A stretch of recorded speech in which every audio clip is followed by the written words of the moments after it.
پہلے بھی اس حوالے سے بات کر چکے ہیں کہ ہماری جو روٹین کی زندگی ہوتی ہے،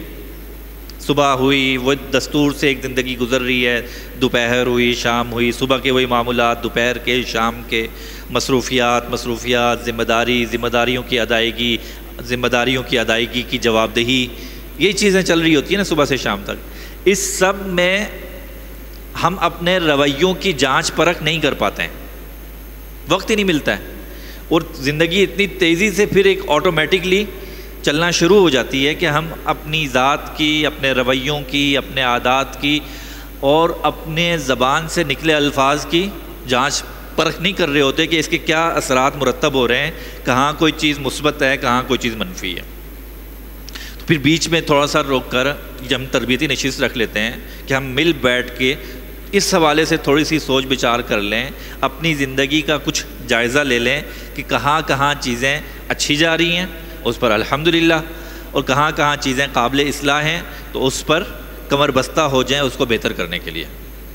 کیونکہ روٹین کی زندگی میں رہتے ہوئے وہ چیزیں نظر نہیں آتی ہیں۔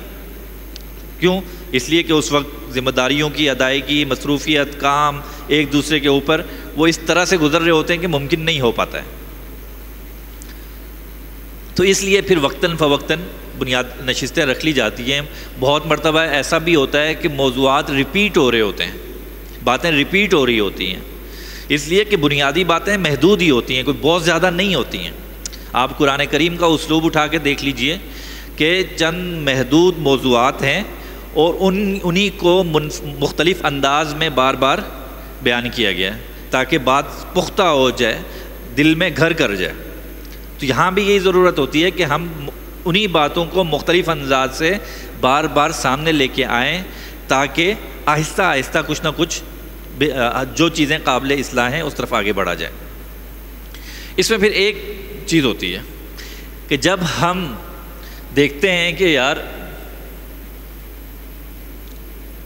اتنا وقت ہو گیا لیکن کوئی خاص فرق نہیں پڑا، ہم کوئی چیز جب بدلنے کی کوشش کرتے ہیں، اپنے رویے کی میں بہتری لانے کی کوشش کرتے ہیں تو کبھی کبھی یوں لگتا ہے کہ کچھ نظر تو نہیں آیا مجھے۔ تو یاد رکھیں کہ نظر آنے کے لیے وقت لگتا ہے، چیزوں کے ہونے میں وقت لگتا ہے، ایک فطری پروسیس ہوتا ہے، چیزیں قدم بقدم آگے بڑھتی ہیں۔ بات شروع ہوتی ہے کہ سب سے پہلے زمین سے جھاڑ پونچھ الگ کی جائے، جھاڑیاں واڑیاں جو اگی ہوئی ہیں ان کو اکھاڑ پھینکا جائے، اس کے بعد زمین نرم کی جائے، دوسرا اسٹیپ، تیسرا اسٹیپ کے اس میں بیج لگایا جائے، چوتھا اسٹیپ اس میں پانی دیا جائے، کرتے کرتے کرتے کرتے کرتے کرتے کتنے اسٹیپس کے بعد پھر جا کے پھل حاصل ہوتا ہے۔ پھل یہاں پہ دکھ رہا ہے، یہاں پہ نہیں دکھے گا، یہاں پہ نہیں دکھے گا۔ تو ہم بہت مرتبہ ابتدائی سٹیج میں ہوتے ہیں، ہم یہاں پہ ہوتے ہیں، ہم یہاں پر ہوتے ہیں، یہاں پر ہوتے ہیں، کچھ نہ کچھ ہوا ہوتا ہے، اگر ہمیں لگ نہیں رہا ہوتا اس لیے کہ ہم اس کو دیکھنے کی کوشش کر رہے ہوتے ہیں۔ یہاں تک پہنچنے کے لیے ہمیں ان سٹیپس سے گزرنا پڑے گا۔